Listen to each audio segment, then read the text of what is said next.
Hello everybody and welcome to my channel. Today we're going to take a look at this wonderful Inktense paint pen set number 1.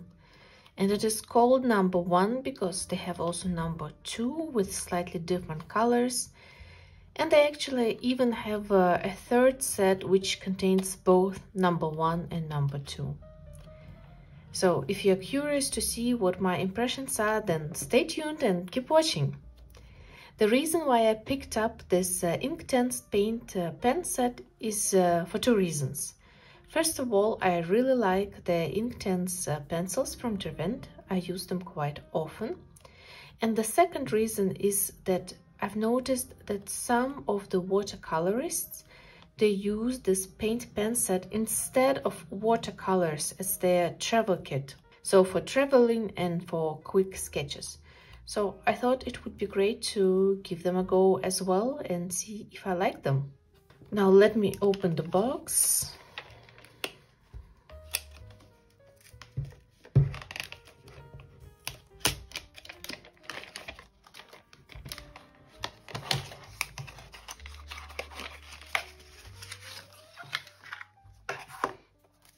Oh, this is a very nice plastic case.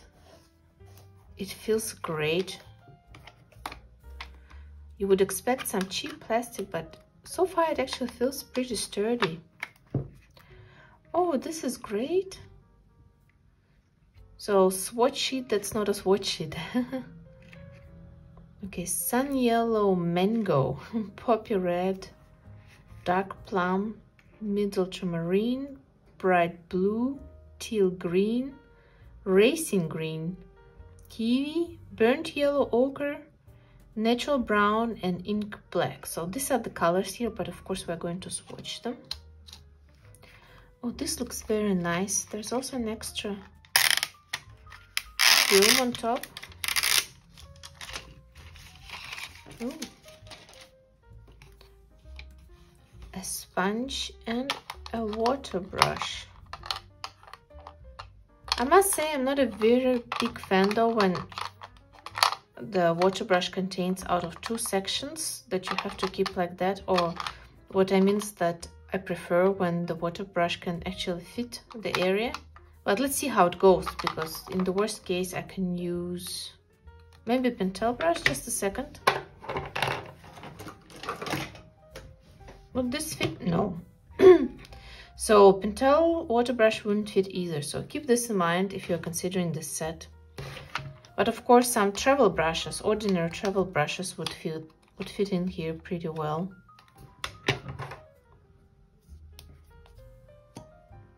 Okay, so you fill it up. Okay, let me quickly fill it up and then I'll come back to you. So I filled the water brush with water. It's small, but it feels very nice. And the water seems to be coming out nicely. So let's get to swatching. For swatching, I'll be using my Canson XL Mixed Media sketchbook. And the quality is not quite good enough for watercolors, so it's my test pack swatch book. Yeah, eventually it just turned into a swatch book.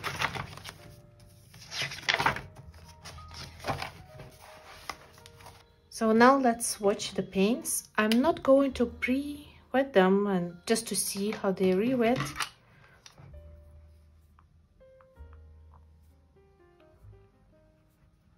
Okay, they seem to be coming off really smooth.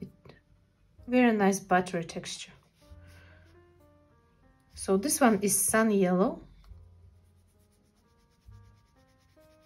It's a very, very bright color.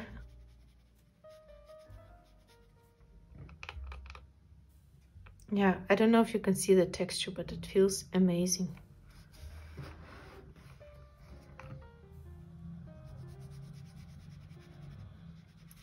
This is mango, another very bright color. Slightly reminds me Nugan Bosch from Daniel Smith. Which I know you cannot compare because this is not watercolor, but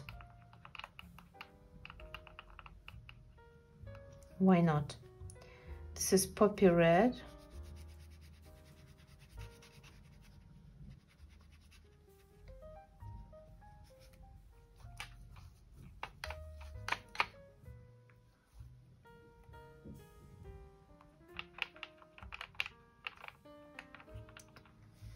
dark plum. Oh, this is beautiful. Very beautiful muted purple. It is actually plum color. Good name. Mid ultramarine. So they opted in to call it ultramarine because I guess ultramarine is a classic. No matter how you call your other colors, you have to have an ultramarine. Slightly weaker probably than other colors when trying to pick it up, but so far not critical.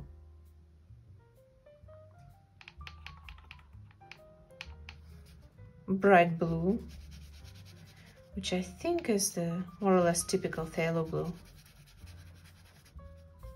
Very bright, beautiful color.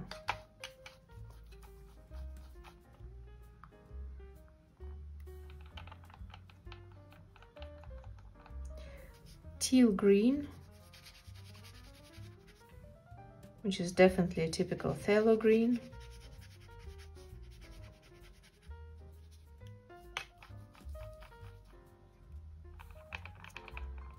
Racing green. I have a feeling it's going to be perylene green. Yeah, this is perylene green. I must say I'm very happy about this color because I love perylene green.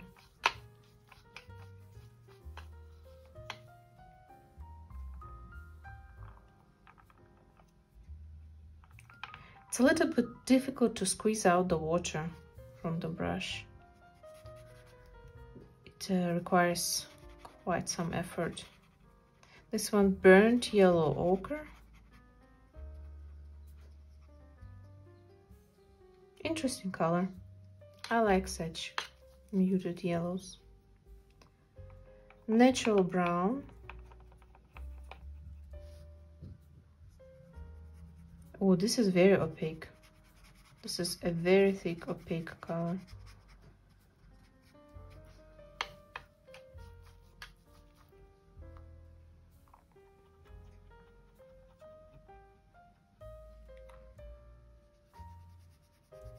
And this is ink black.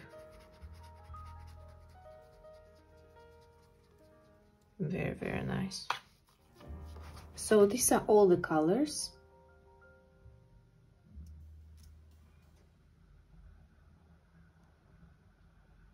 Sorry, the flowers in the way.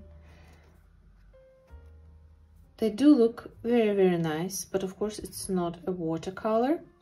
However, what I do want to try out is to mix my own green, because I like painting landscapes, and of course this green is too unnatural for a landscape. So let's see what we can get out of the yellows and blues that we have. Oh my god, I just realized that I missed the color. There's also kiwi. How could I miss it? Just print over it.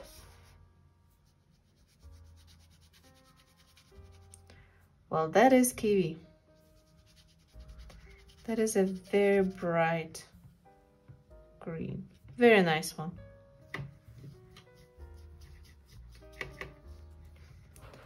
And now let's see what greens I can mix myself from the colors that we have in the palette.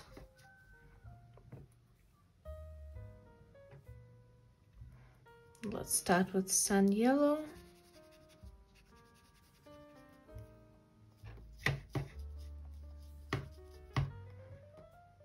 And maybe let's try with this mid ultramarine.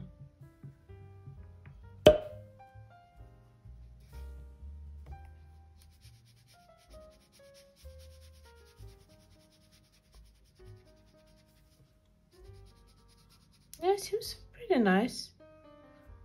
I can use that.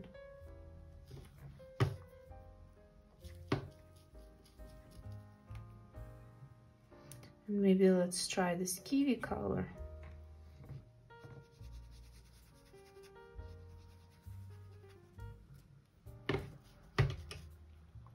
And darken it up a little bit with racing green. just to see what, oh, it's such a gorgeous color, very intense, very beautiful.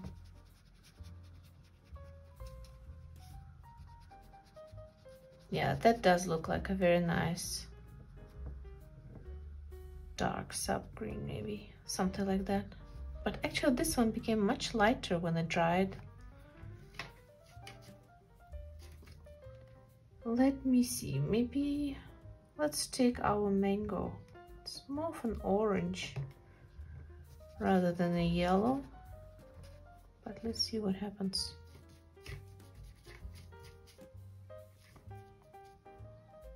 And bright blue.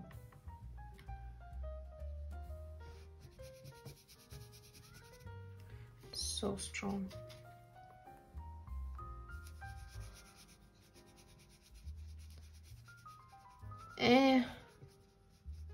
I wouldn't call it a good mix. It's okay, but it's not great. And actually, maybe let's see how it's gonna go with the usual brush. This is one of my favorite brushes, Winsor & Newton Cotman number 10.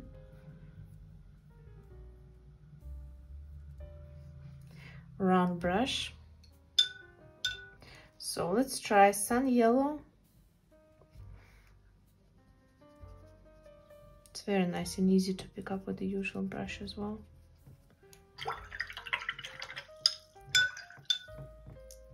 And Teal Green.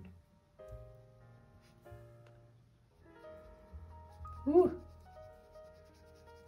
that's bright. Wouldn't call it quite natural though. I want to do the same with mango.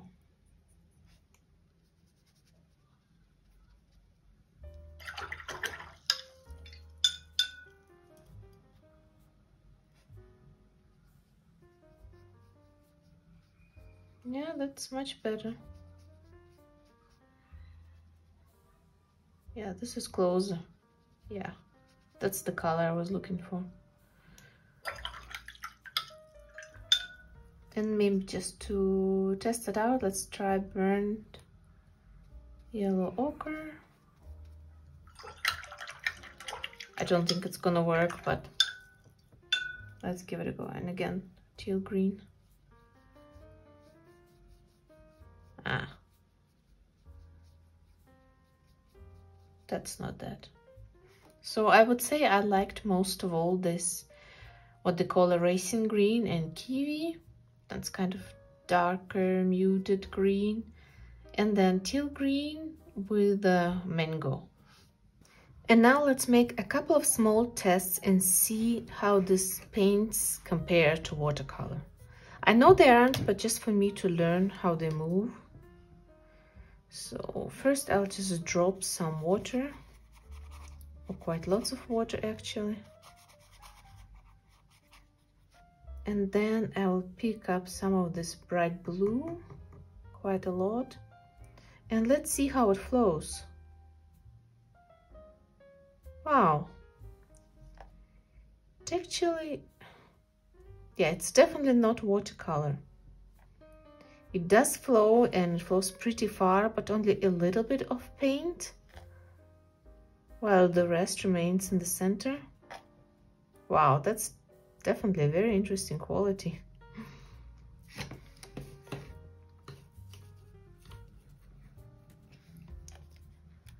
Now let's see if I can make a nice gradient wash.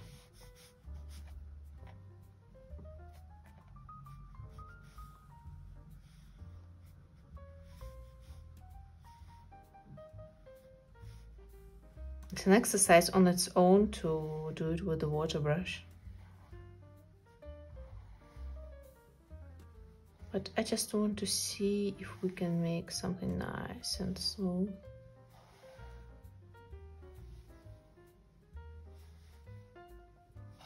Yeah.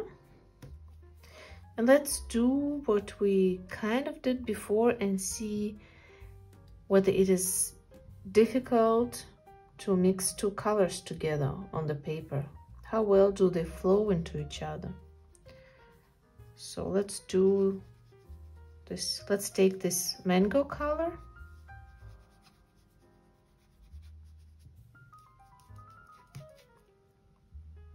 and teal green.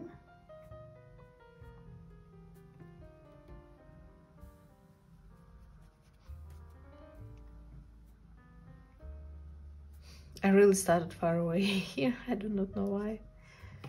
Too much paint, probably. Yeah, is anything happening?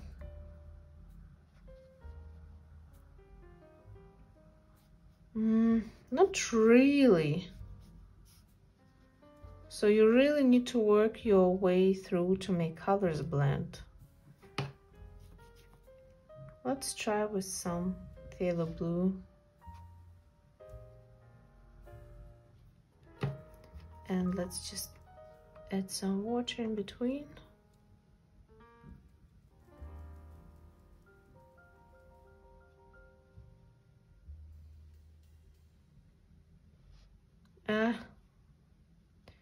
No, you really need to work on it to make two colors mix.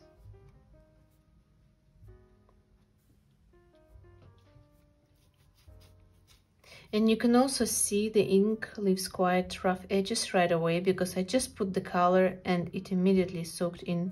But of course it depends on the paper as well, because this is a cellulose paper, so maybe it influences it too. I can also see here the transitions are not particularly smooth. Again, it could also be the paper, but the gradient is looking very nice. I think very smooth. You can barely see any stripes or anything. Oh, sorry. Oops. That's already my fault. Sorry about that. But yeah, you can see it works very nice, and this is a very, very peculiar quality, I would say. And the last but not the least, now I will dry this line and I will try and see whether I can lift the previous color, because one of the special qualities of the Inktense line is that when it's dry, you're not supposed to be able to re-wet it, which for me is very curious when it comes to the paint pen set, because, well, I do re-wet them, right, to use them. Otherwise they would have just turned into something hard rock, I don't know, colored stones or something, and I wouldn't have been able to use them again. So let's see how it works on paper.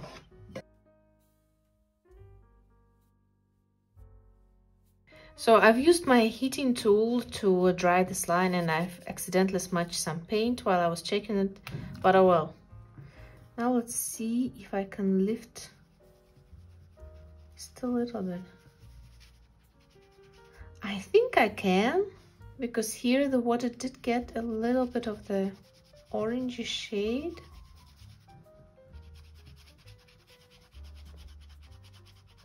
Yeah, it can be lifted. But of course it could be that I would need to wait maybe for a longer period of time. Maybe it wasn't enough what I was doing with the heating tool.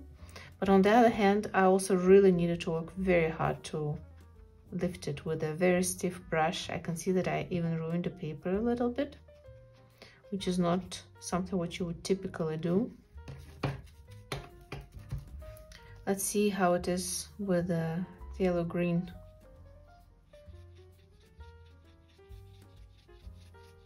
Yes, you can definitely lift some paint. And this is much closer to watercolor, so this is something to be aware of when you're painting with these paints, that you can lift the previous layer, just like in watercolor, so it's not fully waterproof. And now let's make a small painting and see how it goes in practice, so to say. I will switch again to my Winsor & Newton watercolor brush because it's just easier. Or actually, maybe I'll take a smaller one. Just a second. Or you know what? I think I will paint with my Princeton Neptune brush because, actually, to be honest, I'm not a super big fan of this brush. I don't really like the feel of it, so I'm not scared to ruin it with inks. I don't know if it's the case though, but it's also slightly smaller size, which I think will fit this painting better. But yeah, let's give it a go.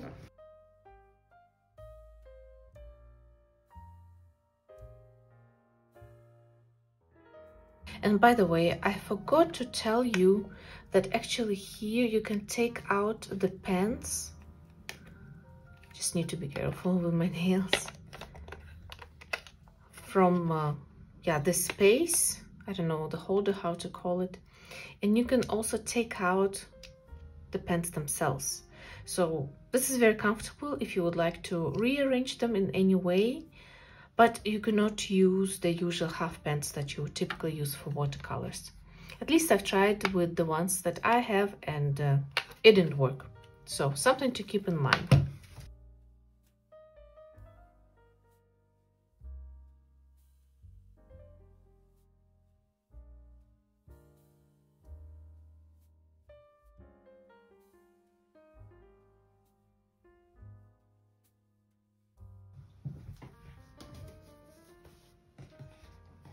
And here is the result.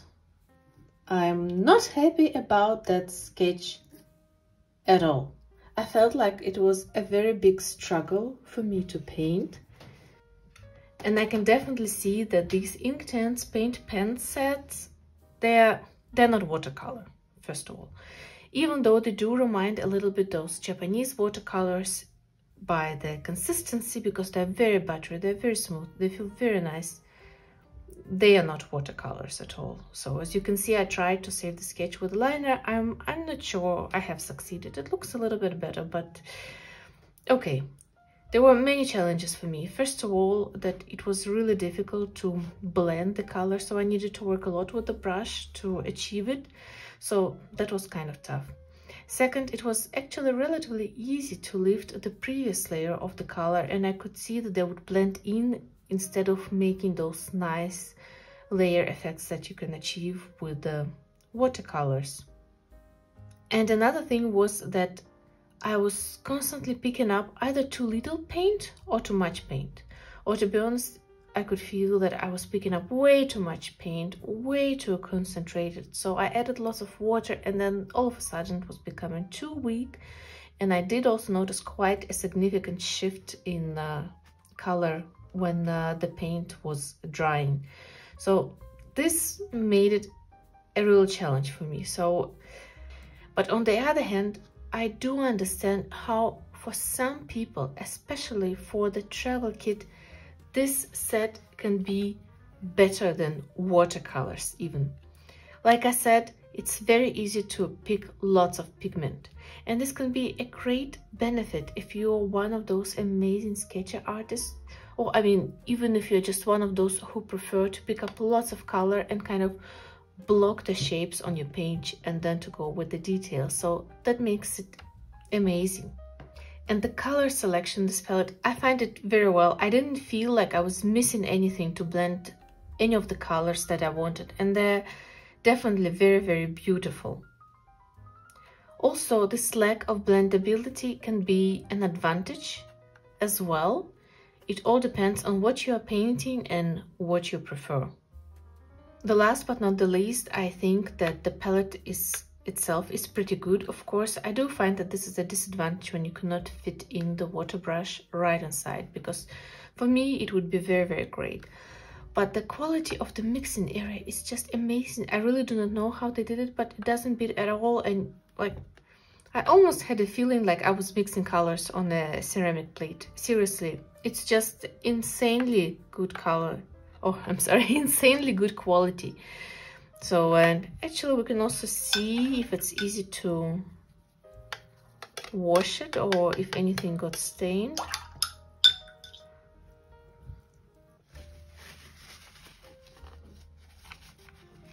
Wow. At least here I do not see any staining at all. I don't know if anything will get picked up on the camera, but this is just amazing. Though of course maybe they will get stained later on, and most likely it will, because still it's plastic. But whatever they did to the surface, that was a great job.